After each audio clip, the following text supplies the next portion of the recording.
శ్రావణం mega sale మీ CMR legacy of జ్యువెలరీలో విఏలో 50% వరకు తగ్గింపు. వివరాలకు సంప్రదించండి. నమస్తే రమ్మగారు. నమస్తే జయ. ఏదైనా ఒక సిరీస్ చెప్పుకుందాం రమ్మగారు. కథా సరిసాగర్ నుంచి చిన్న చిన్న సిరీస్లు చెప్పుకున్నాం కదా మనం. Okay okay. అందులో నుంచి ఇంకో గుణశర్మ కథ చెప్పుకుందాం, బాగుంటుంది అది కూడా.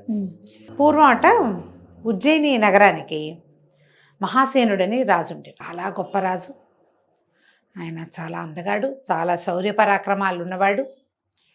మీరు మిక్కిలి అతనికి కళలు, సాహిత్యము వాటి పట్ల మంచి అభిలాషలు. ఆయనకి మహాద్భుత సౌందర్యవతి అయిన ఒక భార్య ఉండేది, అశోకవతి ఆవిడ పేరు. ఎంతో అన్యోన్యంగా ఉండేవాడు. ఈయన రాజు అయిన కొత్తల్లోనే గుణశర్మ అనే ఒక బ్రాహ్మణుడు ఈయన దగ్గరకు వచ్చాడు. గుణశర్మకి రాజుగారికి భలే స్నేహం కుదిరింది. ఈ గుణశర్మ సంగీత నాట్యాల్లో అందవేసిన చెయ్యి. నాట్యము, సంగీతము, రకరకాల వాయిద్యాలు వాయిస్తాడు. ఇవే కాకుండా అతనికి ఎన్నో మంత్ర విద్యలు వచ్చు, మంత్రాలు తెలిసినవాడు. తర్వాత పరాక్రమవంతుడు, ఎన్ని విద్యలు వచ్చో అతనికి. చాలా గొప్పగా చదువుకున్నాడు. రాజును ఆశ్రయించి వచ్చాడు. సరే, ఆ కాలంలో అలా ఉండేవాళ్ళు, మల్టీ టాస్కింగ్ చేయగలిగేవాళ్ళు, మల్టిపుల్ ప్రతిభలు ఉన్నవాళ్ళు ఉండేవాళ్ళు. ఈ రాజుగారు, ఈ మహాసేనుడు ఈ గుణశర్మని తన దగ్గరే ఉంచుకున్నాడు. ఓకే. అయితే ఒకనాడట భార్య, ఆయన, తర్వాత ఈ అంతఃపురంలో రకరకాల కాంతలు, రాజుగారికి పట్టపురాణి కాకుండా ఇంకా ఇతరత్ర ఇంకా ఉంటాయి. వీళ్ళందరూ కలిసి ఒక వెన్నెల రాత్రి, ఒక శరత్కాలంలో పెద్ద ఇది చేసుకున్నారు, పండగలాగా చేసుకున్నారు. రాత్రి వేళ ఒక పార్టీలాగా పెట్టుకున్నారనమాట. గుణశర్మ కూడా ఉన్నాడు వాళ్ళతో పాటు. అయితే రాజుగారు అడిగాడు, గుణశర్మ, నువ్వు చాలా అద్భుతంగా నాట్యం చేస్తావని వినడమే కానీ నేనేనాడు చూడలేదు. నువ్వు సంగీత నాట్యాల్లో ప్రవేశం ఉందన్నావు కానీ మేమందరం చూస్తాం, నాట్యం చెయ్యి చెయ్యి చెయ్యి అని అడిగాడు. ఆయన కొంచెం వెనక్కి తీసాడు. అంతా స్త్రీలు సమూహం ఉన్నట్టు. అబ్బే ఎందుకు, ఏం పర్వాలేదు, అశోకవతి పరాయిదా, మహారాణి, నీకు సోదరి సమానరాలు, సోదరే నీకు. మనిద్దరం ఇంత స్నేహితులం కదా. పూర్వం దుర్యోధనుడు, కర్ణుడు ఎలాగో నువ్వు నేను అట్లా. దుర్యోధనుడి భార్యతో కర్ణుడికి చాలా స్నేహం ఉంది, అలాగే నీకు ఈవిడితో చాలా స్నేహం ఉండొచ్చు, నాట్యం చెయ్యి చెయ్యి చెయ్యి అని బాగా అడిగారు. ఈ అశోకవతికి గుణశర్మతోటి పరిచయం ఉంది కానీ అంత గట్టి స్నేహం ఏం కాదు. అంటే రెగ్యులర్గా రోజువారీ కలుసుకోవటల్లా. ఆ రోజున ప్రత్యేకంగా కలుసుకున్నారు వాళ్ళు. ఇతన్ని సరే ఏవో వీణాలు వాయించారు, మృదంగం వాయించారు, ఎవరో పాట పాడుతుంటే ఇతను నాట్యం చేశాడు గుణశర్మ. ఎంత అత్యద్భుతమైన నాట్యమో అతనిది, మహామన్మోహకంగా ఉంది. బ్రాహ్మణుడే అయినా ఇతను మంచి సమున్నతాకారుడు, పెద్ద పర్సనాలిటీ. అసలు అతని కదలికలు అవి చాలా అద్భుతంగా ఉన్నాయి. నాట్యం అయిపోయింది, అంతఃపుర కాంతలంతా చప్పట్లు కొట్టారు, జేజేలు పలికారు. మామూలుగా లేదు, ఏదో వేరే స్వర్గలోకంలో నాట్యం చూస్తున్నట్టుంది. ఏ విద్యాధరుడో వచ్చి గంధర్వుడు నాట్యం చేస్తున్నట్టుందని అసలు ఆ మెరుపుకి మైమరిచిపోయారు. అతను మెరుపు వేగంతో నాట్యం చూసి సంతోషించారు. అక్కడి నుంచి వీణ వాయించని ఒక వీణ అప్పచెప్పారు. ఆ వీణలో ఒక వెంట్రుక పట్టుకున్నదట, దాంతో అది అపస్వరం పలుకుతాం. అంత గుర్తుపట్టగలడనమాట. రాత్రివేళ ఆ వీణలో వచ్చిన అపస్వరానికి కారణం దీన్ని తీగరి పట్టుకుని ఉన్నటువంటి వెంట్రుక. అంత ఇంగితజ్ఞుడు అతను. సరే, ఆ వీణ తీసేసి ఇంకో వీణ తెప్పించారు. పరమాద్భుతంగా వీణ వాయించాడు అతను. ఎంత బాగుందో. అర్ధరాత్రి గడిచినా ఎవరూ కదల్లా. సంగీతము, నాట్యము రెండూ చూశారు. కబుర్లు చెప్పుకున్నారు, ఏవో అవి ఇవి తిన్నారు. రాజు అన్నాడు, నీకు లలిత కళ్ళే కాదు, యుద్ధ విద్యల్లో కూడా ప్రావీణ్యం ఉంది కదా నీకు, మనిద్దరం కుస్తీ పడదామన్నాడు. సరదాకి. ఏమన్నాడు, నేను ఆయుధం వాడతా, నువ్వు ఆయుధం వాడకుండా నన్ను పట్టుకోవాలి, నన్ను నిర్జించాలి, నీ వల్ల అవుతా అంటే అవుతుందన్నాడు గుణశర్మ. చేయగలను అన్నాడు. అనేసరికి మొత్తం అంతఃపురంలో ఓ పక్కన రాజుగారు సాముగారిడీలు అవి చేయటానికి ఒక గోదా లాంటిది ఉంది, అక్కడికి వెళ్ళారు. ఇట్లాంటిది ఏదో జరుగుతుంటే ఆడవాళ్ళు ఎందుకు ఊరుకుంటారు, అందరూ పోయారు గుంపుగా. మహారాణి అశోకవతి కూడా అక్కడికి వెళ్ళింది. ఓకే. వెళ్ళాక రాజుగారేమో ఆయుధం పట్టుకున్నాడు, ఆయుధం లేకుండా నుంచున్నాడు గుణశర్మ. ఇద్దరు కలిసి హోరీ పూరారు. గుణశర్మ ఆయుధం ఎగరగొట్టేశాడు. రాజుని వెనక నుంచి పట్టుకుంటే ఏం చేసినా రాజుగారు వదిలించలేకపోయాడు. అంత బలశాలి అతను. రాజు చాలా సంతోషించాడు. నేను ఓడాను, నువ్వు గెలిచావు, నువ్వు సామాన్యుడివి కాదు, నీలాంటి వాడివి నువ్వే, ఎంత బాగా చేసావో అని తెగ మెచ్చుకున్నాడు. ఓకే. బాగుంది. ఆ రాత్రి గడిచింది. ఈ మొత్తంలో తెల్లవార్లు గుణశర్మ వీళ్ళతోటే ఉన్నాడు. మర్నాడు పొద్దున రాణిగారు అశోకవతికి ఏం చేస్తున్నా గుణశర్మే కదులుతున్నాడు కళ్ళల్లో. అతను అంత వ్యామోహపరిచేశాడు ఆవిడ్ని. ఎలాగైనా ఈ గుణశర్మని తన వశం చేసుకోవాలని పుట్టింది ఆవిడకి. ఇప్పుడు కథల్లో, కొత్త కథల్లో ఫ్రెండ్స్ భార్యాభర్తల మధ్యలోకి రావటం చూస్తామా? ఏనాటి కథ చేయ చూడండి. భార్యాభర్తలు మాత్రమే ఉండవలసిన చోట మూడో వాడిని రానివ్వకూడదు. భర్తల స్నేహితులతో ఆడవాళ్ళు ఎక్కువగా గడిపే అవకాశం ఇవ్వకూడదు. భార్యల స్నేహితులు కూడా అంతే ఖచ్చితంగా కదా. స్నేహితులు వేరు, వైఫ్ అండ్ హస్బెండ్ వేరు. ఈ కథ అందుకు చెప్పబడింది. ఆవిడికి మరులు కొలిపేసింది అతని ప్రవర్తన, అతని పర్సనాలిటీ. మనిషి బాగున్నాడు, చాలా గొప్పవాడు, నాట్యం చేస్తాడు, సంగీతం పాడతాడు, వీణలు వాయించేస్తాడు. ఇదే కాకుండా పరాక్రమశాలి, గుణవంతుడు, మీదు మిక్కిలి మహా అందగాడు. చాలా ఆసక్తిగా ఉంది ఆవిడికి. అవకాశం కోసం చూస్తాం, ఎప్పుడు గుణశర్మ దొరుకుతాడా అని. ఒక రోజున గుణశర్మ ఆస్థానానికి వచ్చాడు, అంతఃపురానికి వస్తే రాజుగారు అప్పుడే భోజనం చేయబోతున్నాడు. కంచ వడ్డిచ్చారు, వంటవాడు కూరలు అవి పట్టుకొస్తున్నాడు. ఏదో అత్యద్భుతమైన కూర, ఆ కూర కలబోయాడు రాజుగారు. వెంటనే ఈయన కేక పెట్టాడు గుణశర్మ, వద్దు వద్దు, అది తినబోకండి, దాంట్లో ఏదో కలిసింది అనేసరికి రాజు ఆశ్చర్యపోయాడు. ఏమిటి శర్మ, ఏమిటి అన్నాడు. ఇందులో ఏదో కలిసింది, ఈ వంటవాడి మీద నాకు అనుమానంగా ఉంది, వాడిని పిలవండి అన్నాడు. వడ్డిచ్చి వెళ్ళిపోయిన వంటవాడిని కేకేశారు. రాజు అన్నాడు, తన కంచంలో ఉన్న కూర తిన్ను నువ్వు అన్నాడు. వంటవాడు నేను తిన్ను నేను తిన్ను నేను తిన్ను అని కేకలు పెట్టాడు. తిన్ననేసరికల్లా రాజు ఒప్పుకోలే. నువ్వు తింటే కానీ కుదరదు, నువ్వు వండిందే, నువ్వే వడ్డిచ్చావు, వడ్డిచ్చి వెనక్కి వెళ్ళావు అంతే, ఇది తిని తీరాలి. బలవంతంగా కూర అతనితో తినిపించారు. తినిపించిన మరుక్షణం అతను కాస్త విరుచుకుపడిపోయాడు. ఒకవేళ ఆ కూర తింటే రాజు ఏమయ్యాడు, అంతే ఏమైపోయేవాడు. రాజుగారు ఆశ్చర్యపోయాడు, ఏంటి శర్మ ఇది అంటే ఇందులో ఏం కలిసింది. ఆయన ఏం చేశాడు, ఆ కూరని ఇట్లా గుప్పెడితోటి పట్టుకుని ఒక మంత్రం చదివితే అందులో నుంచి ఏదో వచ్చింది బయటికి పొగలాగా. ఈ చనిపోయి పడిపోయాడు కదా, ఈ చనిపోయి పడిపోయిన వంటవాడి గుండెల్లో నుంచి ఒక నిట్టూర్పు వచ్చింది బయటికి, ఒక పొగ కనపడింది. ఈయన అందులోకి చదివాడు. ఈ చచ్చిపడిపోయిన వంటవాడి లేచి నుంచున్నాడు. ఆయన ఆ విషయం తీసేశాడు మంత్రంతో. అప్పుడు రాజు నిలదీశాడు, ఎవరు నువ్వు, ఎందుకు ఈ పని చేసావు, ఏం జరిగింది, నువ్వు ఎట్లా వచ్చావంటే వాడు నీళ్ళు నవ్వలేడు. వాడిని రెండు గట్టిగా బెదిరించారు. గౌడదేశపు రాజు గారి దూత వీడు. ఓహో. గౌడదేశపు రాజు మిమ్మల్ని సంహరించడానికి మీ వంటవాడితోటి మాట్లాడుకుని వాడిని తప్పించి నన్ను ఇక్కడ ప్రవేశపెట్టారు. గౌడ రాజు చేయించిన విషప్రయోగం.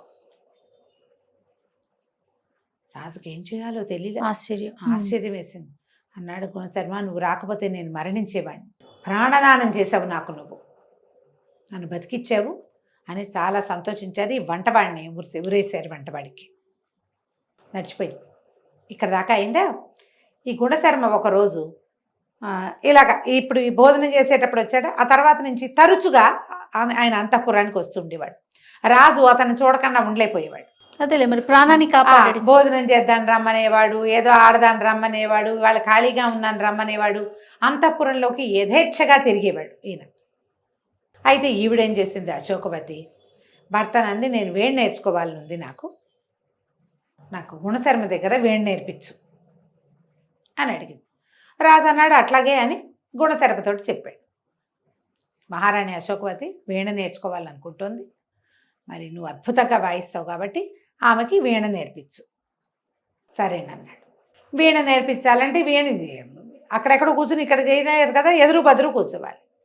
ఇక ఆ వీణ మిషతోటి ఆవిడ ఇతన్ని ముట్టుకోవటానికి ప్రయత్నం చేస్తుంది. చేసరికల్లా ఇతను ఇలాంటి ప్రయత్నాలు చేయొద్దని చెప్తాడు.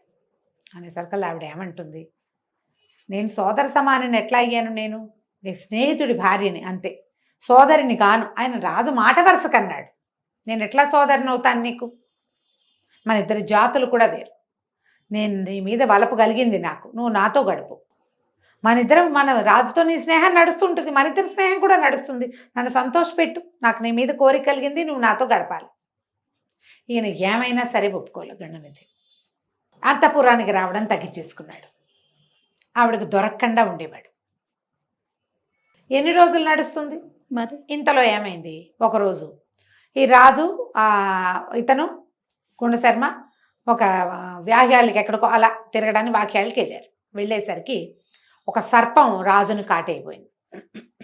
గుణశర్మ ఆ సర్పాన్ని కొట్టి రాజును రక్షించాడు. రెండోసారి కూడా అతను ప్రాణదానం చేశాడు.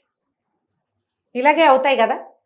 ఇంతలో ఏమైంది, ఈ రాజుకి, ఈ మహాసేనుడికి ఈ గౌడ రాజు మీద పగ తీర్చుకోవాలనిపించింది. తన వల్ల తన మీద ఇలాగా విషప్రయోగం చేయించాడు.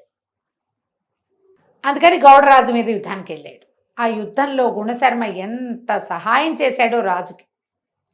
ఒకచోట ఈ యుద్ధంలో ఏమైంది, గౌడరాజుకు దొరికిపోయాడు మహాసేనుడు. దొరికిపోతే గుణశర్మే గౌడరాజును కొట్టి రాజును రక్షించాడు. ఎప్పటికప్పుడు ప్రాణదానమే. ఇంతలో ఏమైంది, ఈ వీళ్ళిద్దరూ పోరాడుకుని ఈ యుద్ధం పరిసమాప్తం అయ్యేసరికి ఇంకొక పక్క నుంచి ఇంకొక రాజ్యం వాళ్ళు వీళ్ళ మీదకి దాడి చేశారు. ఆ యుద్ధంలో కూడా ఇతను బాగా సహాయం చేశాడు. అయితే ఏమైంది, వాళ్ళది పైచేయి అయిపోయింది. కొత్తగా వచ్చిన వాడిది పైచేయి అయింది. రాజు చాలా బాధపడుతున్నాడు మహాసేనుడు. ఇదేంటి తీరు కూర్చుని యుద్ధంలో మనం ఇలా అయ్యామంటే మీరేం కంగారు పడద్దు, నేను చెప్తానని ఈ గుణశర్మ ఏం చేశాడు, ఈయనకి ఒక అంజన విద్య ఉందట. ఆ అంజనం ఒంటికి రాసుకుంటే ఎవ్వరికి కనపడరు, మాయమైపోతారు.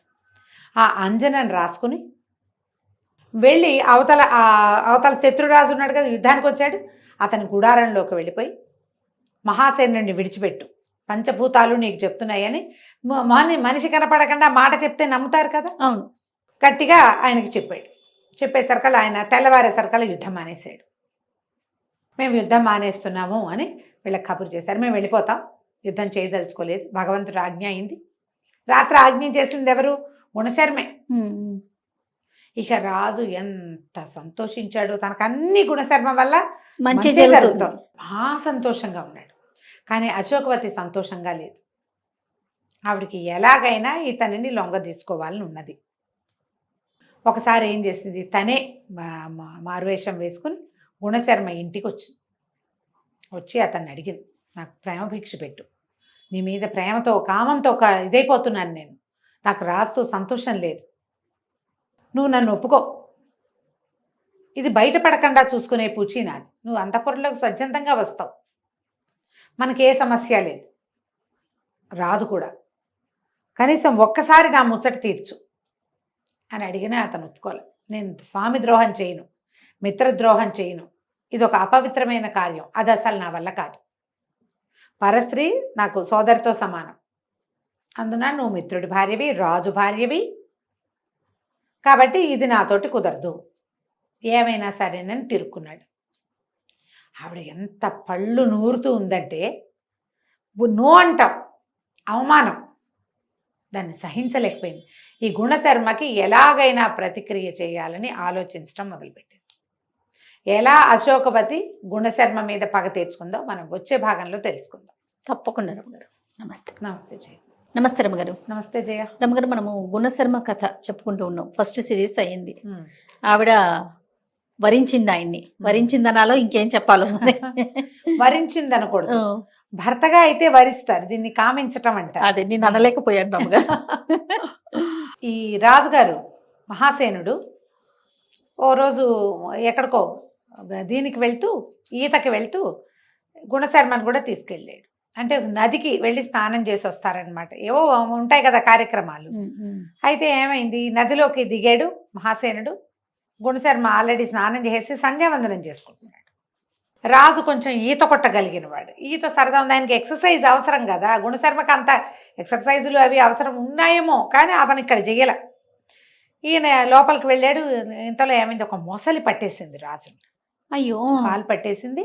ఆయన శత విధాల ప్రయత్నం చేశాడు, ఎంత లాగిన బలవంతుడు ఆయన, ఏమి చిన్నవాడు కాదు హసేనుడు కూడా. ఎంత లాగినా ఆ మొసలి వదల్ల. ఆయన గట్టు మీదకి వస్తున్నాడు, లోపలికి వెళ్ళిపోతున్నాడు, వస్తున్నాడు వెళ్ళిపోతున్నాడు. ఈ సందట్లో మొసలి కాలు పట్టుకుంటే ఎంత నెత్తురు పోతుంది. శక్తి చాలా కేకలు పెట్టాడు, శర్మ శర్మ నన్ను రక్షించను. గుణశర్మని పిలిచాడు, గుణశర్మ నన్ను రక్షించమంటే ఆ ఎక్కడో సంధ్యావందనం చేసుకుని పరిగెత్తుకుంటూ వచ్చాడు. ఆయన దీని ఒక పిడి బాకు ఉందట ఆయన దగ్గర. ఆ బాకుతోటి నీళ్ళల్లో దూకి మొసలిని పదే పదే పొడిచి అది నోరు వదిలేలాగా చేశాడు. మొసలిని సంహరించి ఈ కాలు బాగా గాయపడిన కాలుతోటి రాజు నెత్తురు పోతుంది, రక్తం పోతుండేసరికి నీరసం వచ్చేస్తుంది. రాజును మోసుకొచ్చాడు బయటికి. దూరంగా సైనికులు వాళ్ళు రాజుగారు హాయిగా ఈతలు కొడుతుంటే వాళ్ళు ఎవరి నుంచి ఉంటారు, గట్ల మీద ఉన్న వాళ్ళంతా పరిగెత్తుకొచ్చారు.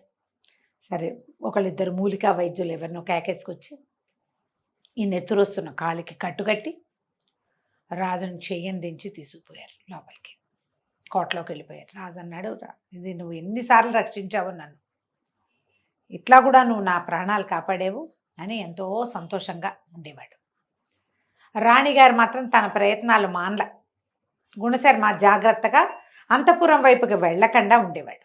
ఇంతలో ఏమైంది, వీళ్ళు ఒక రాజుతోటి యుద్ధం వచ్చింది, అతను వచ్చాడు.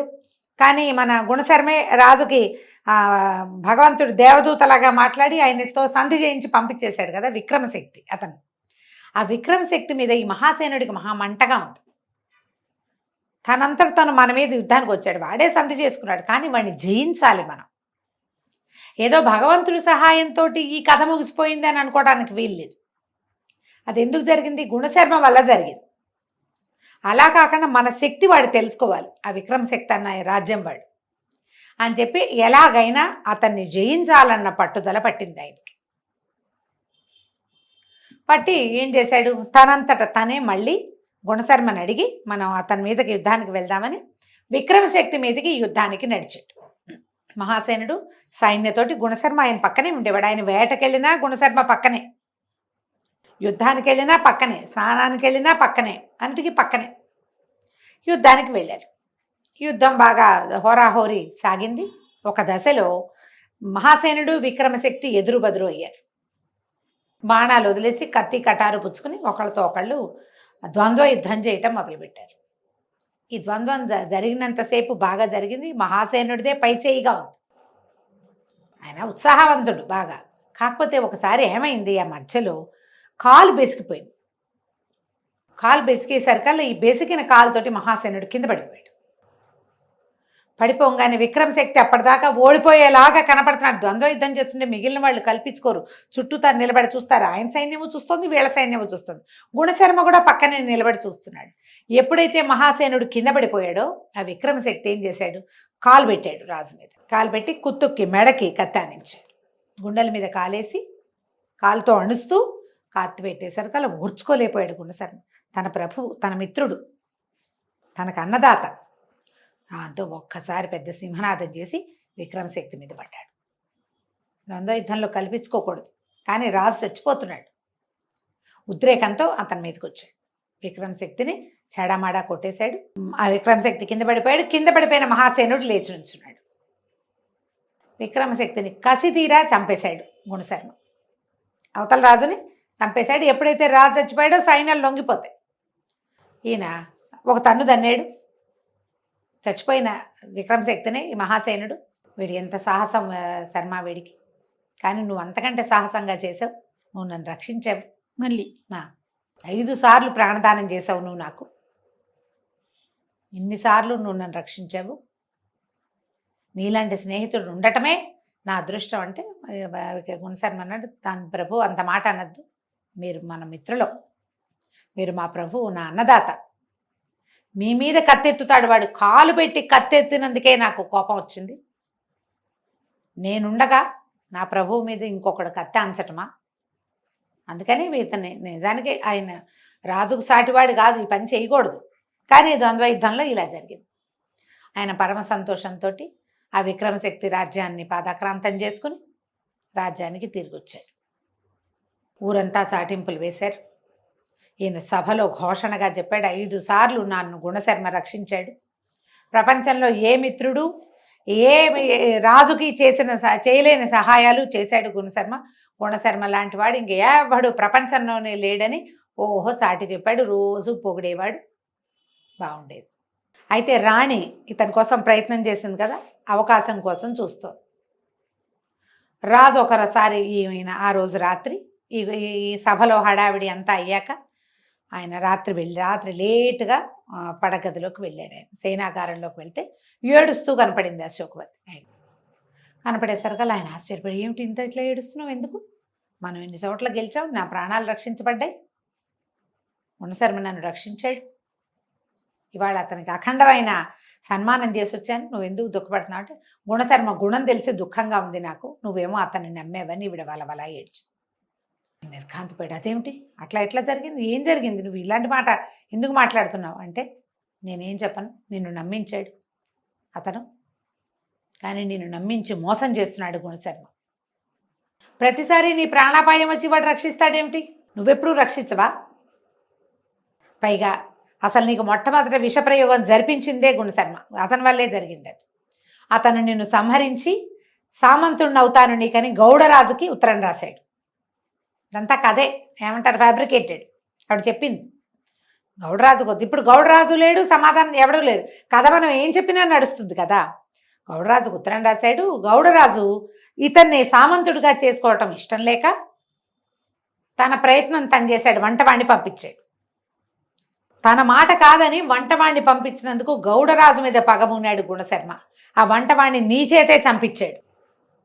జరిగిందే అది, కథ ఎక్కడి నుంచి తిప్పిందో చూడావిడ. ఆ వంటవాడి తల్లి, భార్య, తమ్ముడు వాడిని వెతుక్కుంటూ వచ్చారు మన రాజ్యంలోకి. తల్లిని భార్యని గుణశర్మ చంపించేశాడు. ఆ తమ్ముడు సావు నుంచి తప్పించుకుని మనంతఃపురంలోనే దాక్కున్నాడు, నాకు కనపడ్డాడు. నేను అడిగాను ఎవరు ఏమిటి అని కనుక్కుంటే మొత్తం కథ అంతా బయటకు వచ్చింది. ఆ రోజు నుంచి నేను గుణశర్మ మీదే ఇదిగా ఉన్నాను, ఇతను ఏం చేయబోతాడు అని.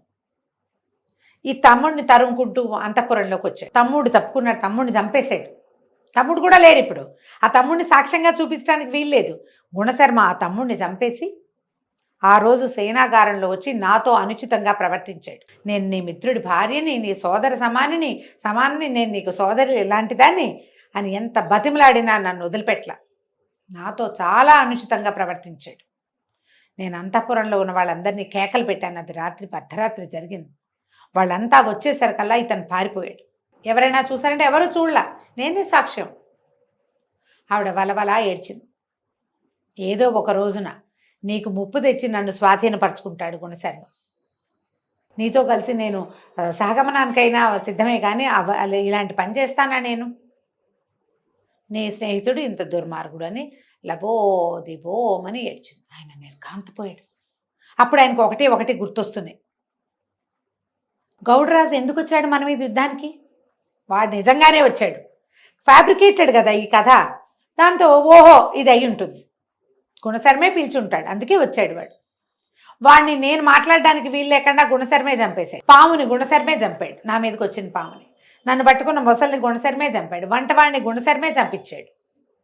విక్రమశక్తిని సంహరించాడు, అంతే. అది కూడా ఎందుకు? అందరూ చూస్తున్నారు. ఇప్పుడు తను చూస్తూ నుంచుంటే తన స్నేహం మీద మిగిలిన వాళ్ళకి అనుమానం వస్తుందని చేశాడు. అంతేగాని నా మీద ప్రేమతో కదా, నా భార్యను స్వాధీనపరచుకోవడానికి చేశాడు ఇంత పనిని రగిలిపోయాడు రాజు. ఆలోచించలా. మనం రెండో వైపు నుంచి చూడడం మొదలు పెడితే రెండోదే కనపడుతుంది, మొదటిది ఎందుకు కనిపిస్తుంది? అంతేగా. మొదటి దారి ఒకటి, రెండో దారి ఇంకోటి. రెండో దారిలో వెళ్తే మొదటి దారి కనపడదు. ఇక రాజు పిచ్చిగా నమ్మేశాడు ఆ భార్యను. ఆవిడని ఓదార్చాడు, నన్ను క్షమించు, నా వల్ల పరపురుషుడు నీకు సేనాగారంలోకి వచ్చాడు, నేను నీకు చాలా అన్యాయం చేశాను, ఇందులో నా తప్పు కూడా ఉంది, ఒక పరాయి మగవాడిని లోపలికి రానివ్వటం నా తప్పు, రేపు వాడికి శాస్తి చేస్తా సభలో, వాడిని సంహరించి తర్వాత నీతో మాట్లాడతా అని ఆ కష్టము దాన్ని తట్టుకోలేక విపరీతంగా మధుపానం చేసి పడుకున్నాడు. మరి ఇంత నమ్మాను, వీడు నన్ను మోసం చేశాడు, ఆ దుఃఖం పట్టలేరు కదా. పైగా వీడు అద్భుతమైన వాడని నేను ప్రచారం చేశా, వీడు నన్ను రక్షించాడని నేను ఎన్నిసార్లు చెప్పాను, వాడి వల్లే నా ప్రాణాలు నిలబడిందని వాడిని కర్ణుడితోటి పోల్చాను నేను. తను కూడా తిట్టుకున్నాడు రాజు. దుఃఖం పట్టలేకపోయాడు. ఈ తాగుడు మైకంలో నిద్రపోయాడు. అశోకవతి మాత్రం నన్ను కాదన్నాడు, వీడికి ఇదే శాస్తి, అవమానించాడు నన్ను, నా కోరికని కాదన్నాడు కాబట్టి వాడికి పని అలా అవ్వాల్సిందే.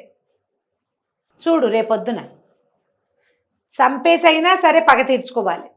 ఆడమగ కూడా ఇలాగే ఉంటారు కదా. తెల్లవారింది. రాజు మహోగ్రంగా ఉన్నాడు. ఉదయకాలపు విధులన్నీ పూర్తయినాయి. ఆయన రైరేమని వెళ్ళిపోయాడు సభా ప్రాంగణానికి. సభలోకి వెళ్ళాడు. సింహాసనం మీద కూర్చున్నాడు. సభికులు ఎట్లా ఉన్నారో ఫుల్గా ఉంది సభ అంతా. అందరూ వచ్చారు. ఎందుకంటే ఆ విక్రమశక్తిని జయించిన తర్వాత సభలు అంత జనం అంతా రాజుగారు అద్భుతమైన వ్యక్తిగా ఉన్నాడు, అందరూ వస్తున్నారు ఆయన మాటలు వింటాను. లోపలికి వచ్చాడు గుణశర్మ. మామూలు గారు లోపలికి రాగానే రా రా అని పిలిచి సంతోషంగా పలకరించేవాడు. పొద్దునే గుడ్ మార్నింగ్ చెప్పుకునేవాడు. గుడ్డు లేదు, మార్నింగు లేదు. ఆయన పళ్ళు పటపట్లాడించేస్తున్నాడు. వచ్చి తన ప్లేస్లో కూర్చున్నాడు గుణశర్మ. రాజు పరిగెత్తుకుంటూ వెళ్ళి సింహాసనం దిగేశాడు. ఆ గుణశర్మని పట్టుకొని నేల మీద పడదోసి అతని గుండెల మీద కూర్చున్నాడు. సభికులు ఆశ్చర్యపోయారు. ఏమైంది రాజుకి? నిన్నటిదాకా మెచ్చుకున్నాడే, ఒక పూటలో ఎట్లా తీరిగిపోయింది ఇది? సభికులు అందరూ కేకలు పెట్టారు. వద్దు వద్దు, ఇలా చెయ్యొద్దు, నువ్వు ధర్మదాతవి, నువ్వు ప్రభువువి, మీరు ప్రభువు కాబట్టి మీరు విచారణ జరపండి.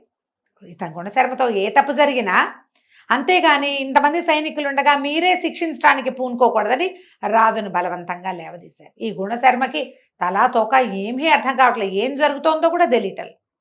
ఏమైంది ప్రభు, ఏమైంది ప్రభు, ఎందుకు నా పట్ల ఇంత కోపంగా ఎందుకున్నావు అని అడిగాడు. అడిగితే రాజు అన్నాడు, నీ మోసాలన్నీ బయటపడ్డాయి, నువ్వు కడు దుర్మార్గుడివి, నీ అంతు చూస్తాను ఇవాళ. గుణశర్మకి ఏమి అర్థం కావటం లేదు. ఏం జరిగి రాజు ఇట్లా రియాక్ట్ అవుతున్నాడు? ముందు రోజు సాయంకాలం కలిసే ఉన్నామే, రాత్రి పార్టీ అయింది, బోళ్ళంతా విందు జరిగింది అక్కడ. రాజు పరమ సంతోషంగా వెళ్ళాడు అంతఃపురానికి. తెల్లవారు అంతఃపురం నుంచి వచ్చేసరికి ఇట్లా తిరుక్కున్నాడు. అతను నుంచోబెట్టారు గుణశర్మని. కూర్చొని వెళ్ళ నిలబెట్టారు.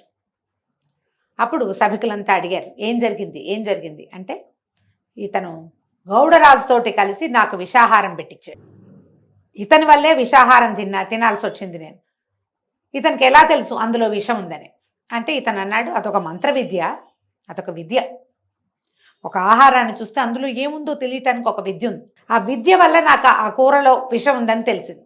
అన్నంలో, పులుసులో, పానీయాల్లో లేదు, ఒక కూర పదార్థం శాఖం అందులోనే ఉంది అనేసరికల సభికుల్లో కొంతమంది గుణశర్మకి విరోధులు ఉన్నారు. ఏంటి, రాజుగారు ఇంత గుణశర్మనే పట్టుకుని వేళ్లాడుతుంటే వాళ్ళకి నచ్చటల్లా. వాళ్ళు అన్నారు, ఇవన్నీ అబద్ధాలు, అలాంటివి ఉండవు, తను మోసం చేస్తున్నాడు, తనకి తెలిసి ఉంటుంది, రాజుగారు చెప్పేదే నిజం, అసలు ఆ వంట పెట్టించిందే వీడై ఉండాలి, రాజుని నమ్మించడానికి చేశాడు, వాడు ఎవరిని చంపించేశాడు, అయిపోయింది, వాడు చచ్చిపోయాడు, ఈయన పట్ల ఈయనకు వ్యతిరేకంగా సాక్ష్యం చెప్పడానికి వంటవాడు బతికేలేడు, ఆ రోజే శిక్ష పడింది కదా. ఇక కేకలు పెట్టారు. రాజు అన్నాడు, నువ్వు గౌడరాజు నీ వల్లే వచ్చాడు యుద్ధానికి. ఈయన రామాహరి, నేను అట్లాంటిది చేయలేదన్నాడు. కాదు, నువ్వే చేసావు. అయితే రాజు ఏం చెప్పాడు, భార్యకి ఇలా ఇతను నీ పొందు కోరుతున్నాడు అన్న మాట ప్రజలకు చెప్పకూడదు, తెలియకూడదు, అవమానం. రాణికి ఎంత అవమానం ఈ మాట బయటకు వస్తే, ఎవరికి చెప్పని అన్నాడు. కానీ ఉద్రేకంలో రాజా ఆ మాట కూడా చెప్పాడు. ఈయన అశోకవతి మీద కన్నేశాడు గుణశర్మ, ఆమెతో అనుచితంగా ప్రవర్తించాడు. ఇతనికి ఏం పాలుపోలేదు. సభలో అందరూ గట్టిగా చీ చీ చీ అన్నారు. బ్రాహ్మణుడు, మిత్రుడు, అంతఃపుర ప్రవేశం చేయిస్తే ఇంత పని చేస్తాడా? పట్టి బంధించండి అని సైన్యాధిపతి అరిచాడు. రాజు కూడా పట్టి బంధించమన్నాడు.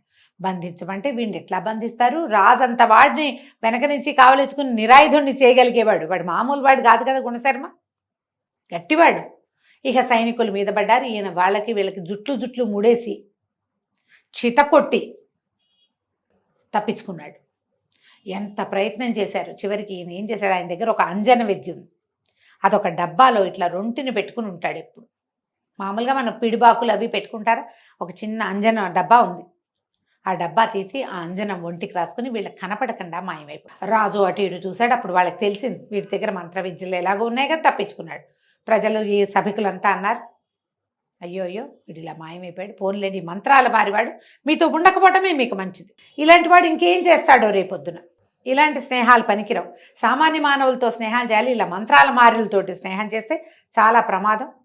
మహారాణికి ఎంత ప్రమాదం తప్పింది, మిమ్మల్ని ఏం చేసేవాడు వీడు, ఈ రాజ్యానికే ఎసరు పెట్టేవాడు అని అందరూ తలా ఒక మాట అన్నారు. రాజు చాలా దుఃఖము అవమానంతో సభ సాలించి వెళ్ళిపోయాడు. ఈ మాయమైపోయిన గుణశర్మ ఇక ఈ రాజ్యంలో ఉండలేడు. ఊరంతా ప్రచారం అయిపోయింది. అతనికి తల్లి తోడు ఎవరు లేరు, ఒక్కడే ఉన్నాడు. భార్య సంతానం కూడా లేదు. ఇక తన ఇంటికి వెళ్ళకుండా ఒక అడవి దారి పట్టి వెళ్ళిపోయాడు. వెళ్ళి వెళ్ళి వెళ్ళి వెళ్ళి ఒక గురుకులం లాంటి ప్రాంతానికి వెళ్ళాడు. ఆయన ఎవరో ఒక ఆయన కూర్చొని అందరికీ విద్యలు చదువు చెప్పుకుంటున్నాడు. ఆ ఋష్యాశ్రమం లాంటిది, ఒక గురుకులం లాంటిది. ఆ గురుకులంలోకి వెళ్ళాడు. నా పేరు గుణశర్మ, బ్రాహ్మణుడిని, కొంచెం ఆహారం పెట్టించండి అని అడిగి అక్కడ భోజనం చేసి అక్కడ ఉన్నాడు.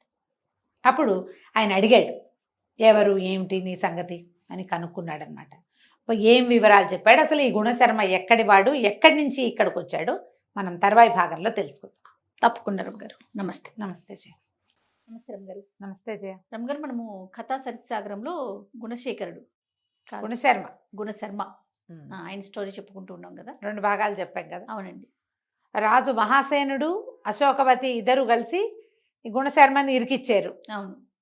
అతను వాళ్ళని ఓడించి పారిపోయాడు. అక్కడి నుంచి పారిపోయి ఒక గురుకులానికి చేరాడు.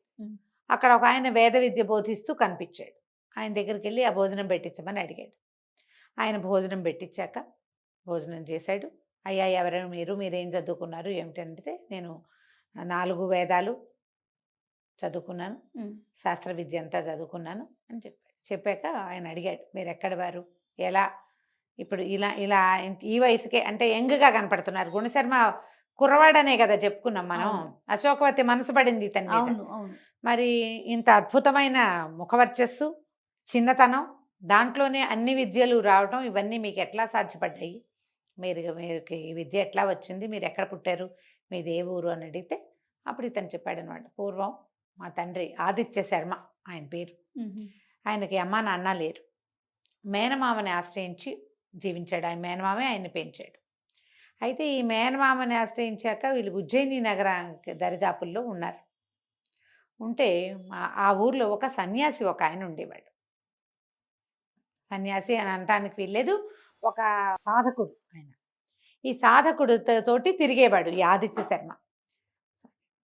ఆ సాధకుడితో పాటు తిరిగేవాడు. ఈ సాధకుడితో పాటు తిరుగుతూ ఉండగా ఆయన రకరకాల హోమాలు చేస్తే ఆయనకి బోల్డని సిద్ధులు లభించేవి. ఆ లభించిన సిద్ధుల మీద ఆసక్తితోటి ఈ ఆదిత్య శర్మ తను కూడా అలాంటిది ఏదైనా చేయాలని ఆయనతో పాటే తిరుగుతూ ఉండేవాడు. ఒకనాడు ఆయన ఎంతో ఎన్న రోజుల్లో జపాలు చేసి ఒక పెద్ద హోమం చేశాడు. ఆ హోమంలోంచి ఒక పెద్ద తరంగం లాంటిది వచ్చి ఒక మహాద్భుత సౌందర్యవతి అయినటువంటి ఒక యక్షిణి వచ్చిందట. ఆమెతో పాటు పరివారం బోళ్ళంత మంది వచ్చారు. ఆమె, నీ తపస్సుకు మెచ్చాను, నా పేరు విద్యున్మాల, నేను యక్షిణిని, వీళ్ళందరూ నా చెల్లు, వీళ్ళల్లో నీకు నచ్చిన దాన్ని స్వీకరించు అని సన్యాసికి చెప్పింది. సన్యాసి అన్నాడు, వాళ్ళల్లో నాకొద్దు, నేను నీకోసమే ఈ యజ్ఞం చేశాను అంటే విద్యున్మాల ఒప్పుకోలేదట. నీ హోమానికి నేను రాను, కేవలం నా దర్శనమే నీకు లభించేది, నన్ను సాధించేంత చేయలేకపోయావు నువ్వు, కాబట్టి నేను కాదు, వీళ్ళల్లో ఒక యక్షిణిని స్వీకరించమన్నాడు అని చెప్పింది. సరే ఈయన ఏం చేశాడు, ఒక యక్షిణిని స్వీకరించాడు. ఆమె ఈ సన్యాసికి స్వాధీనపడి ఉంది. ఆయన ఎప్పుడు కావాలంటే అప్పుడు పిలిచేవాడు. ఆయన పిలిచినప్పుడు వచ్చి ఆయన కోరికలు తీర్చి అన్ని రకాలుగా, ఆయనకి ఏ వస్తువు అయినా కావాలన్నా, ఎక్కడికైనా వెళ్ళాలన్నా, తనతో గడపమన్నా, ఒక ఉద్యానవనానికి వెళ్ళాలన్నా, అట్లా యక్షిణీ విద్యతో సాధించగలిగేదన్నీ జరిగేవి. ఆమె వచ్చినప్పుడు ఆదిత్య శర్మ ఆమెను కలుస్తూనే ఉండేవాడు. అయితే ఆమెను అడిగాడు, ఈ విద్యున్మాలే అద్భుతమైన శక్తి, విద్యున్మాలని మించిన శక్తి ఉందా అని అడిగితే ఆవిడంది, విద్యున్మాలని మించిన శక్తి కూడా ఉంది అని చెప్పి విద్యున్మాల, సులోచన అని ఇలాంటి 3 పేర్లు చెప్పేసరికల్లా ఆదిత్య శర్మ అన్నాడు, నాకు ఆ సులోచనని సాధించాలనుంది, ఆ సులోచనని సాధించడానికి సరిపడా మంత్రం తెలియజేయమని అడిగితే ఆ యక్షిణి చెప్పింది, ఆ మంత్రం నాకు తెలీదు.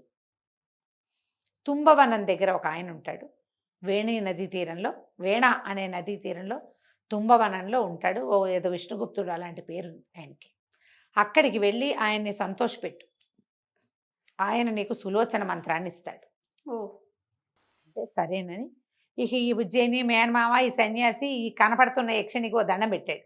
ఈ యక్షినితోటి ఇతను సంభాషించాడు కానీ ఆమెను దైవంగానే భావించాడు. ఆమెకు ఒక నమస్కారం పెట్టి ఆమె కదా ఇతనికి దారి చూపించింది. ఆ తుంభవనానికి వెళ్ళిపోయాడు. అక్కడున్న ఆ విష్ణుగుప్తుడనే ఆయన్ని 3 సంవత్సరాల పాటు సుదీర్ఘకాలం ఆయన్ని సేవించాడు. చాలా సేవ చేశాడు ఆయన.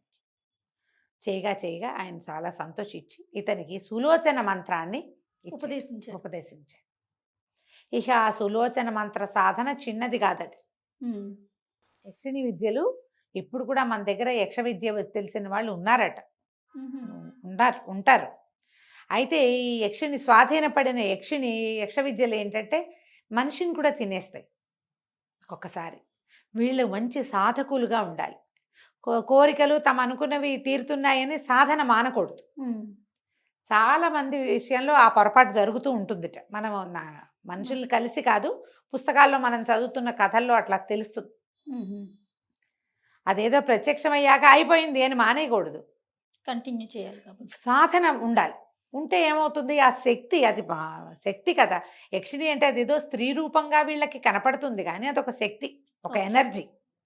ఈ ఎనర్జీని మనం ఒక దారిలో పెట్టుకుని మన దగ్గర మనకు ఒక ఎనర్జీ ఉంది, దానికి ఏం చేస్తాము, ఓ వైరు, ఓ స్విచ్, ఓ ప్లగ్ అరేంజ్ చేసుకోవటంలా. అవును కదా. మళ్ళీ పవర్ పెరిగింది అనుకో, పెరిగిన కొందికి దానికి ఒక ట్రాన్స్మిటరు పెడతామా, ఇవన్నీ ఒక ట్రాన్స్ఫార్మరు. అలాంటిదే శక్తి. కనుక ఒకళ్ళు స్వాధీనపడిన శక్తిని మెయింటైన్ చేయటానికి సాధకుడికి సాధన అవసరం. ఏ ఉపాసన మానకూడదు. ఆమె వచ్చినప్పుడు ఆమెతోటి ఉన్నా, ఆమె వెళ్ళిపోయాక వీళ్ళ ఉపాసనే ఓకే, అలాగే ఉంచుకోవాలి. ఇతను చాలా గట్టిగా సాధన చేశాడు ఆదిత్య శర్మ. చివరికి ఆ సులోచన ఆయనకి స్వాధీనపడింది. అద్భుత సౌందర్యవత. అయితే ఆవిడేం చెప్పిందంటే, 6 నెలల పాటు నన్ను ముట్టుకోకుండా నాతో ఉండాలి నువ్వు, బ్రహ్మచర్యంతో నాతో జీవించాలి, కానీ బ్రహ్మచర్యంలోనే ఉండాలి నువ్వు. ఉంటే అప్పుడు నీకు అద్భుతమైన కుమారునికి జన్మనిస్తాను. నీ వల్ల నాకు అద్భుతమైన కుమారుడు కలుగుతాడు. నువ్వు తొందరపడితే నువ్వు కోరికలే తీరుతాయి కానీ నీకు సంతానము లేదు, నువ్వు భ్రష్టుడు అయిపోతావు. ఆలోచించుకో, ఇప్పుడు నీకు నా పొందు కావాలా, సంతానం కావాలా అనగానే ఈయన అన్నాడు, నాకు సంతానమే కావాలి, 6 నెలలు నీతో పాటు ఉంటాను నేను. అంటే ఈ సులోచన ఈయనని యక్షలోకానికి తీసుకెళ్ళిపోయింది. ఆదిత్య శర్మ భూలోకంలో లేదు ఆవిడ, ఆయన అంత సాధన చేశాడనమాట. వెళ్ళిపోతే ఇక కుబేర లోకంలో, యక్షలోకంలోనే ఉన్నాడు. ఆమె ఎంత మహాద్భుత సౌందర్యవతి. వాళ్ళు ఒకే ఇంట్లో ఉన్నా కూడా ఆయన ఎప్పుడూ ఆవిడని ముట్టుకోలేదు. సంతానార్థి అయి సంతానం కోసం జాగ్రత్తగా ఉన్నాడు. కుబేరుడితోటి వాళ్ళతోటి అందరితోటి ఇతనికి స్నేహం. మానవుడు అక్కడ ఉండటము, పైగా ఈయన చాలా కాలం సాధనలో ఉన్నవాడు అవటం వల్ల ఆయనకి బోలెడన్ని విద్యలు వచ్చినాయి. ఈ సన్యాసితో స్నేహంగా ఉన్నాడు కదా, ఆయనకి సంగీతము, నాట్యము, శిల్పము, చిత్రలేఖనము వాటన్నిట్లలోనూ గట్టి పట్టుంది. వాటితోటి అక్కడున్న యక్షలోకంలో ఉన్నటువంటి పెద్ద పెద్ద వాళ్ళందరినీ ఇంప్రెస్ చేశాడు. పూర్తిగా 6 నెలలు గడిచాక సులోచన ఈయనకి స్వాధీనపడింది. వాళ్ళిద్దరూ కలిసి భార్యాభర్తలుగానే జీవించి ఉన్నారు. ఈ కుబేరుడే ఇతని గుణగణాలకు మెచ్చి తనే స్వయంగా వీళ్ళకి వివాహం చేశాడు. వివాహం జరిగిపోయింది. సులోచన ఈయనతోటే ఉంది. కొంతకాలానికి ఆమెకి గుణశర్మ కలిగాడు. పిల్లాడు ఎంతో బుద్ధిమంతుడు. తండ్రి చాలా ఉపాసన కలిగిన తండ్రి అవడంతో వాడికి అన్ని విద్యలు సులువుగా వచ్చేసి. అయితే ఏమైంది, ఒక్కసారి వీళ్ళు ఒక వ్యాహ్యాలకి వెళ్ళారు ఒక చోటకి. అదే ప్రాంతంలో ఇంద్రుడు కూడా వచ్చాడు. ఈయన ఈ భార్య, కుమార సౌఖ్యం, పిల్లవాడు, ఈ సంతోషంలో ఇంద్రుణ్ణి ఆయన పట్టించుకోలే ఆదిత్యశారు. దాంతో ఆయన కోపగించుకుని మానవ మాతృణ్ణి ఇక్కడ ఈ లోకంలో ఉండనివ్వటమే తప్పు, వాడు మానవ సహజమైనటువంటి అతిశయమే వచ్చేసింది వాడికి, భూలోకానికి వెళ్ళిపోమన్నాడు. అనేసరిగా ఆవిడ చాలా దుఃఖపడింది. సులోచన చాలా బతిమలాడింది, మమ్మల్ని క్షమించండి క్షమించమని చాలా బతిమలాడితే ఆయన ఏమన్నాడు, భూలోకవాసం తప్పదు, ఆదిత్యుడు వెళ్ళకపోతే మీ కుమారుడు ఆత్మావై పుత్రనామాసి అంటారు. తండ్రే యొక్క ఆత్మే కుమారుడు కాబట్టి గుణశర్మని భూలోకానికి పంపించండి. ఓహో, ఈ శాపం తప్పదు, వెళ్ళిపో అన్నమాట ఆజ్ఞ తప్పకుండా గుణశర్మని భూలోకానికి పంపమన్నారు. ఆదిత్య శర్మ ఏం చేశాడు, తనే కుమారుని వెంబడి పెట్టుకుని తీసుకొచ్చి మేనమావకి అప్పచెప్పి, తన మేనమామ ఉన్నాడు కదా, అవును. ఆయనే కదా ఇతనికి సన్యాసి దగ్గర పరిచయం చేసింది. అప్పచెప్పి నా తండ్రి వెళ్ళిపోయాడు. నా తల్లి యక్షిణి, తండ్రి మానవుడు. వాళ్ళు యక్షలోకంలో ఉన్నారు. నేను భూలోకంలోకి వచ్చాను. మహాసేనుని ఆశ్రయించాను. అతనికి నా విద్యలన్నీ ఇష్టం. కానీ అక్కడ ఇలాంటి ఒక సమస్య వచ్చి నేను ఇట్లా రోడ్డును పడవలసి వచ్చింది, ఇలా అరణ్యాలు పట్టి ఉన్నాను అని చెప్పాడు. చెప్పేసరికి చాలా ఆశ్చర్యపోయాడు ఆయన. మరి నువ్వు మా దగ్గరే ఉండు, ఎక్కడికి వెళ్ళొద్దన్నాడు. ఉంచుకున్నాడు ఇక్కడే. అయితే ఏమైంది, ఒక పూట ఈయన తన కూతురుని తీసుకొచ్చాడు. ఈయనకు ఒక చక్కటి సౌందర్యవతైన కూతురు ఉంది ఆ గురువుగారికి. ఓకే. ఆ పిల్లని తీసుకొచ్చి మా అమ్మాయి జాతకం చెప్పమని అడిగాడు. ఇతను రూపం చూసి కూడా జాతకం చెప్పగలిగిన వాడు గుణశర్మ. రూపం చూశాడు, ఆ అమ్మాయి ఇవి చూసి అన్ని విషయాలు చక్కగా చెప్పాడు. చెప్తే ఈయన ఇంతకుముందే జ్యోతిష్వేత్తల దగ్గర చెప్పించుకుని ఉన్నాడు, ఆయనకు తెలుసు. తనకు తెలిసిన విషయమే గుణశర్మ కూడా చెప్పాడు. అంటే గుణశర్మ తాలూకు శాస్త్ర పరిజ్ఞానం ఆయనకు నచ్చింది. ఓకే. చిన్నప్పుడు ఆ అమ్మాయి చిన్నతనంలో ఎలాంటివి జరిగినాయి, ఆ అమ్మాయి పుట్టినప్పుడు ఎలాంటిది జరిగింది, ఏ సమయంలో ఆ అమ్మాయి పుట్టింది, అవన్నీ కూడా అతను చెప్పగలిగాడు. ఈయన చాలా సంతోషించాడు. సరే బాగుంది. అయితే పిల్లని మళ్ళీ వెనక్కి పంపిస్తుంటే ఆ అమ్మాయి ఏమో ఇతని మీద మనసు పడింది. ఆ పిల్ల వదలలేక వెళ్ళిందనమాట. ఆయన అడిగాడు, నా కూతురికి నువ్వంటే చాలా ఇష్టంగా ఉంది, మా అమ్మాయిని వివాహం చేసుకో అని అడిగాడు. సరే తను వివాహం చేసుకోవాలంటే చూడాలి, ఆలోచించాలి, చెప్తానన్నాడు. అయితే ఒకనాడు ఏమైంది, ఇతను ఆ అమ్మాయి రోజు వస్తూ ఉండేది ఇతని దగ్గరికి కబుర్లకి. ఒకనాడు తను పడుకున్నటువంటి ఆ గదిలో వేరే నీడ కదిలినట్టు కనపడింది. ఎవరో వచ్చారు. తను పరిగెత్తుకుంటూ వెళ్ళి చూశాడు. చూసేసరికల్లా వాళ్ళు గోడ దూకి వెళ్ళిపోయారు. అంటే ఎవరో వచ్చి నన్ను చూశాడనమాట. అంతే. ఆయనకి భయం వచ్చేసింది. మర్నాడు గురువుగారితో చెప్పాడు, వివాహం అది వద్దు, నాకు ఇక్కడ ఎప్పుడూ ప్రమాదమే ఉంది, ఇక్కడ ప్రమాదాన్ని మరి నేను చెప్పలేను, నా వల్ల మీకు కూడా ప్రమాదం వస్తుంది, నేను వెళ్ళిపోనివ్వండి అన్నాడు.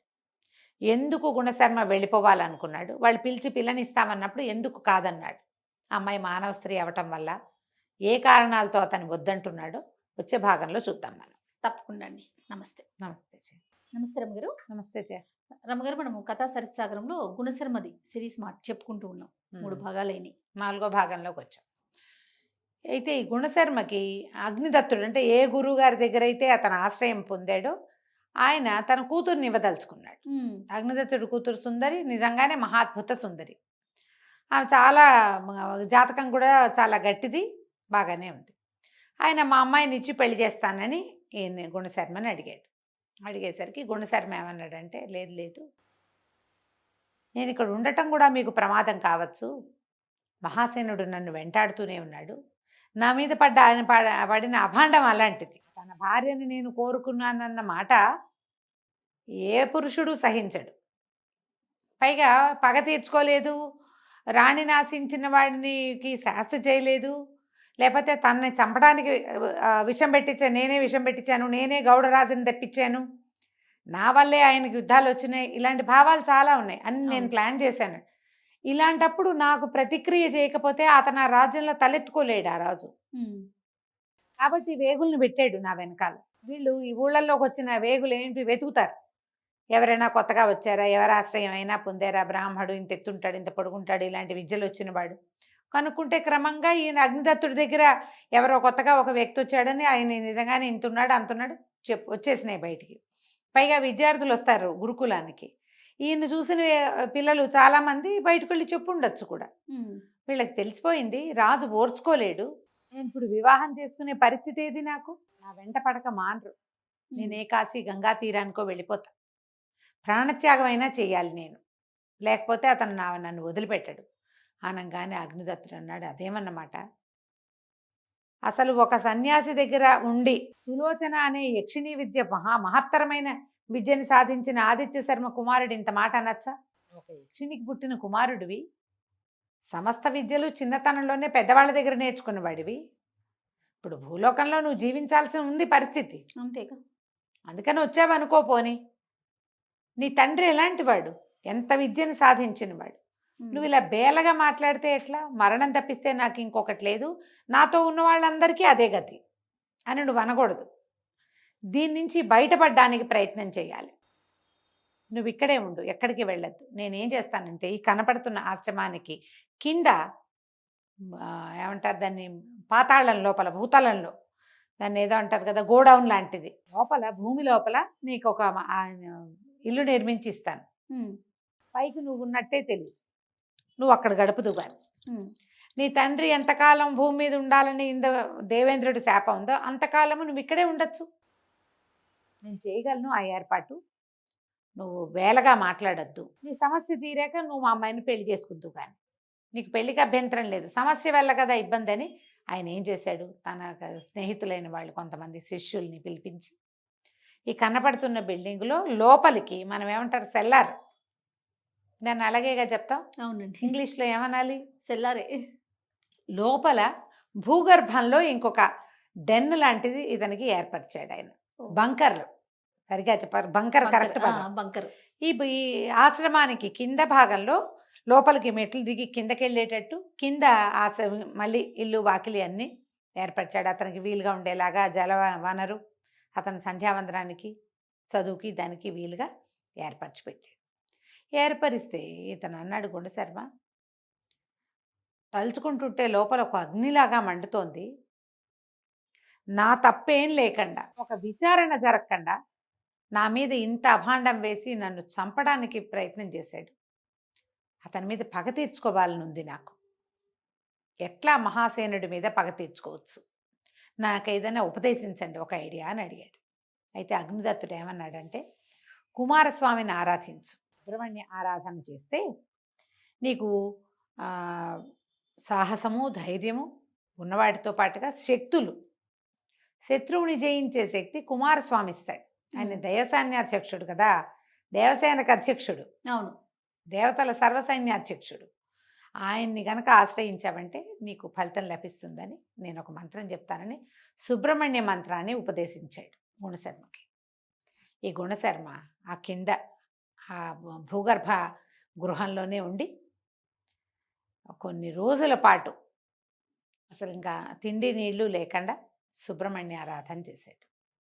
అయితే ఇతని ఈ ఆరాధన మొదలుపెట్టగానే, జపం మొదలుపెట్టేసరికి సుందరి కూడా ఏం చేసింది, సుబ్రహ్మణ్యేశ్వరుడి తల్లైన పార్వతీదేవిని ఆశ్రయించింది. ఈ మా తండ్రి దగ్గరికి గురుకులానికి ఇంతమంది వస్తారు, నేను ఎవరిని భ్రాతృభావన తప్ప ఇంకో భావన చేయలేదు, మొట్టమొదటిసారి పురుష భావన కలిగింది ఇతన్ని చూస్తే.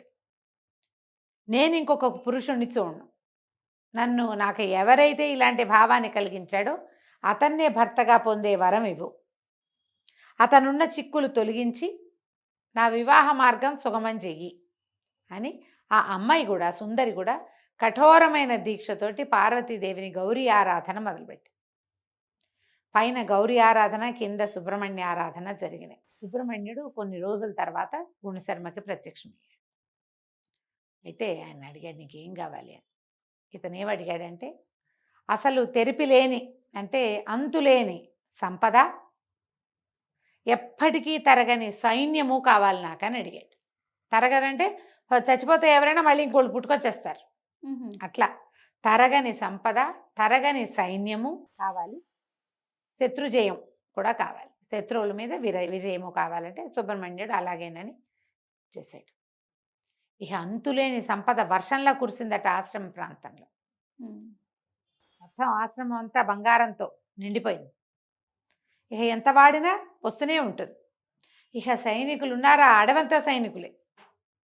ఇతను తనది ఒక చిన్న సామ్రాజ్యంలాగా స్థాపించుకున్నాడు, అన్నీ ఏర్పాటు చేసుకున్నాడు. మహాసేనుడి మీద దండెత్తాడు.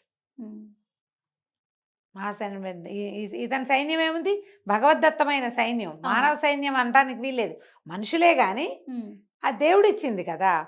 ఇక యుద్ధం, పోరు బ్రహ్మాండంగా సాగింది. మహాసేనుడు స్వయంగా యుద్ధంలోకి దిగాడు. గుణశర్మ అతన్ని పట్టేశాడు. పూర్వం కూడా, మొదట్లో కూడా గుణశర్మ అతను కలిసి మహాసేనుడు యుద్ధం చేసినప్పుడు గుణశర్మదే పై చెయ్యి.